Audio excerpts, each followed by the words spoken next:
لیکن بادشاہ کا حکم، جلاد نے کہا چل. اب وہ پانی کا پیالہ لے کے چل رہا ہے، دھیرے دھیرے چل رہا کہ پانی کی کہیں بوند گر نہ جائے. ایک قطرہ بھی گرا تو جلاد میری گردن اتار لیں گے. پورا شہر کا چکر لگانے کے بعد بادشاہ کے پاس آیا. بادشاہ نے پانی کا پیالہ پکڑا، رکھ دیا اور کہا اے فقیر بتا تجھے میرا شہر کیسا لگا. فقیر نے کہا کون سا شہر؟ بتا میری بلڈنگوں کا کیا حال تھا، میری عوام کیسی لگی. کہا بادشاہ سلامت، آپ نے مجھے اس لائق ہی کہاں چھوڑا تھا کہ میں آپ کی عوام دیکھ سکوں، آپ کی بلڈنگ دیکھ سکوں، آپ کے عمارتیں دیکھ سکوں، آپ کی رعایا کا معائنہ کر سکوں. آپ نے کہہ دیا تھا کہ اگر ایک بوند بھی گری تو تیری گردن کاٹ دیں گے. میری نظر تو پیالے پر تھی، شہر میں کیا ہو رہا ہے مجھے کچھ بھی نہیں معلوم. بادشاہ نے کہا یہی جہنم کا ڈر، یہی اللہ کے عذاب کا ڈر مجھے ہر وقت لگا رہتا ہے، اس لیے میں بندوں کے حقوق بھی پورا کرتا رہتا ہوں اور اللہ رب العالمین کی عبادت بھی پوری کرتا رہتا ہوں. اللہ کی عبادت میں بھی کمی نہیں ہونے دیتا ہوں اور میں اپنی رعایا کے ساتھ بھی کبھی ظلم نہیں ہونے دیتا ہوں، کیونکہ مجھے جہنم کا نقشہ، جہنم کا خوف، عذاب قبر کا ڈر مجھے ہر وقت لگا رہتا ہے. میرے پیارے ساتھیوں، ایک نوجوان جب یہ تصور کر لے کہ ہم شراب کی بوتل پی رہے ہیں، اس کا عذاب کتنا ہے، ہم جو جوا کھیل رہے ہیں اس کا عذاب کتنا ہے، کلیا چکی سڑکوں پر بکنے والی لاٹری اس کی پرچیاں ہم خرید رہے ہیں، اس کا عذاب کتنا ہے. اگر یہ تصور وہ اپنے دماغ میں کر لے کہ اس کا حساب ہمیں اللہ کے ہاں دینا ہوگا تو میرے بھائیوں پھر اس کا دماغ کبھی ان چیزوں کے اندر نہیں لگے گا. آج ہم اس لیے دور ہیں ان تمام چیزوں سے کیونکہ جہنم کا خوف اور عذاب قبر کا ڈر نہیں ہے ہمیں اور ہمارے اور آپ کے اندر. اس لیے تصور کیجئے کہ بادشاہ نے کیا کہا تھا، پانی دیکھ رہا گر نہ جائے. اب وہ کہہ رہا بتاؤ کیسا لگا شہر؟ کہ تیرا برا ہو، تو نے شہر دیکھنے کے لائق ہی کہاں چھوڑا ہم کو. جو آدمی جہنم کے عذاب سے ڈر جائے اور اللہ کے عذاب کے بارے میں تصور کر لے، پھر وہ آدمی دنیا میں کیا رہ جاتا ہے، اس کو اچھی لگے گی. یہ دنیا بہت بوڑھی ہو چکی ہے میرے بھائیوں، سن لو. یہ بہت دنوں سے اللہ کے رسول کو تو گئے ہوئے 1400 سال ہوا ہے. نبی سے پہلے عیسیٰ اور نبی کے درمیان 500 سال کا فاصلہ، پھر عیسیٰ سے پہلے کوئی نبی، پھر ان کے درمیان فاصلہ، اور ایسے لیتے ہوئے چلے جاؤ حضرت آدم علیہ السلام تک. وہاں کے بعد سے اس دنیا کو سوچو اور سوچ کر غور کرو کہ یہ دنیا کتنی عمر رسیدہ ہو چکی ہے. لیکن جب ایک عورت بوڑھی ہو جائے تو رشتہ نہیں آتا ہے اس کے پاس. ایک عورت بوڑھی ہو جائے تو اس کو کوئی دیکھنے کے لیے تیار نہیں ہوتا ہے میرے بھائیوں، کیونکہ وہ بوڑھی ہو چکی ہے. اب وہ نہ بچے پیدا کرنے کے لائق رہ گئی ہے، نہ شادی کے لائق رہ گئی ہے.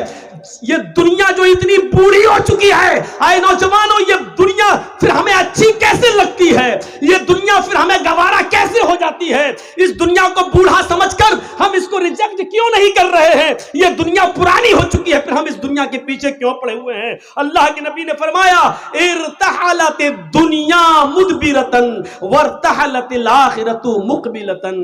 لوگوں یہ دنیا پیٹھ دکھاتی جا رہی ہے، یہ تم سے منہ پھیرتی جا رہی ہے. والآخرت مقبلتن، اور آخرت تمہارے پاس آتی جا رہی ہے. آخرت تمہارے پاس آتی جا رہی ہے.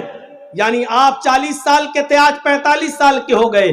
دنیا نے تمہیں اتنی سال کے لیے پیٹ دکھا دی ہے، یعنی دنیا نے تمہیں چھوڑ دیا ہے. 45 سال تم دنیا سے دور ہو گئے ہو. والآخرت مقبلتن، اور آخرت قریب آ رہی ہے، یعنی تم آخرت کے اتنے قریب ہو گئے ہو. 5 سال کے بعد تم 50 سال کے ہو جاؤ گے. دنیا 50 سال تم سے دور ہو جائے گی اور آخرت تم سے اور قریب ہو جائے گی 5 سال. تو کیا کہا؟ ارتحلت الدنیا مدبرتن، دنیا پیٹ دکھا رہی ہے. دنیا تمہیں پیٹ دکھا کر پیچھے کی طرف بھاگ رہی ہے، تمہیں اکیلا چھوڑتی ہوئی جا رہی ہے. والآخرت مقبلتن، اور آخرت تمہارے قریب آتی جا رہی ہے. اور ان دونوں میں سے ہر ایک کی اولاد ہے، اور ان دونوں میں سے ہر ایک کی اولاد ہے، یعنی دنیا کے بھی بیٹے ہیں اور آخرت کے بھی بیٹے ہیں. دنیا کے بھی بیٹے ہیں اور آخرت کے بھی بیٹے ہیں. کونو ابناء الآخرہ ولا تکونوا ابناء الدنیا، او لوگوں آخرت کی اولاد بنو، دنیا کی اولاد نہیں۔ لوگوں آخرت کے بیٹے بنو، دنیا کے بیٹے نہیں۔ لوگوں آخرت کی اولاد بنو، دنیا کی نہیں۔ یہ وہ دنیا ہے، وہ دنیا جس کا تم بیٹا بننا چاہے تو یہ باپ تمہیں چھوڑ دے گا، لیکن آخرت ایسا باپ ہے تمہارا جو تمہیں ہر حال میں لے کر رہے گا۔ لیکن وہاں اعمال چلیں گے، وہاں یہ نہیں دیکھا جائے گا کہ تم اوریجنل میں کس کے بیٹے تھے۔ یہی بات تو اللہ کے نبی جناب محمد رسول اللہ صلی اللہ علیہ وسلم نے کہی تھی، آئے میری بیٹی فاطمہ دنیا میں جو چاہے مجھ سے مانگ لے، دنیا میں جو چاہے مجھ سے لے لے، یا فاطمہ بنت محمد سلینی من مالی ما شئتی انی لا اغنی عنک من اللہ شیئا، آئے میری بیٹی دنیا میں جو چاہے مجھ سے لے لے، دنیا میں جو فرمائش کرنا چاہے میں پوری کر دوں گا، لیکن آخرت میں تیرے کوئی کام نہیں آؤں گا۔ ولا اغنی عنک من اللہ شیئا، قیامت کے دن میں تیرے کوئی کام نہیں آؤں گا۔ یہی تو ہے اللہ تبارک و تعالیٰ نے فرمایا اپنے اعمال کا ذخیرہ لے کر میرے پاس آنا، ورنہ قیامت کا دن ہوگا یوم یفر المرء من اخیہ وامہ وابیہ وصاحبتہ وبنیہ، قیامت کا دن ہوگا یوم یفر المرء من اخیہ، انسان اپنے بھائی کو دیکھ کر بھاگے گا، وَأُمِّهِ وَأَبِيهِ، اپنی ماں کو دیکھ کر بھاگے گا، وَأَبِيهِ اور اپنے باپ کو دیکھ کر بھاگے گا، وَصَاحِبَتِهِ وَبَنِيهِ اپنی بیوی کو دیکھ کر بھاگے گا، اپنی اولاد کو دیکھ کر بھاگے گا۔ ایک ایک نقشہ دیکھو، دنیا میں اگر آپ کے بھائی کو کوئی بھائی مار دے تو آپ اپنے بھائی کی موت کا بدلہ لینے کے لیے اپنی جان کو داؤں پہ لگا دیتے ہو کہ کمینے تو نے میرے بھائی کا مرڈر کیسے کیا۔ قیامت کا دن ہوگا، وہاں بھائی بھائی کے لیے کچھ نہیں سوچے گا، سوچے گا یہ میرا بھائی کہیں میرے سامنے نہ آ جائے اور کہیں مجھ سے ایک دو نیکی نہ مانگ بیٹھے۔ یوم یفر المرء من اخیہ، کہیں مجھ سے میرا یہ بھائی ایک نیکی کا سوال نہ کر بیٹھے، اس لیے بھائی سے بھائی بھاگے گا۔ یوم یفر المرء من اخیہ وامہ، وہ ماں جس کی تکلیف آپ برداشت نہیں کرتے ہو، تھوڑی سی کھانستی ہے تو آپ کو نیند نہیں آتی ہے اور آپ سرکاری ہاسپٹل میں یا پرائیویٹ ہاسپٹل میں اپنی ماں کا علاج کرانے کے لیے فوراً توڑ پڑتے ہو۔ میرے بھائی جو قیامت کے دن آپ اپنی ماں کو دیکھ کر بھاگیں گے کہ مجھ سے میری ماں ایک نیکی نہ مانگ بیٹھے، وہ ابھی، اور اپنے باپ کو دیکھ کر بھاگو گے کہ مجھ سے یہ میرا باپ کہیں ایک نیکی نہ مانگ بیٹھے، ایک نیکی کہیں مجھ سے نہ مانگ بیٹھے۔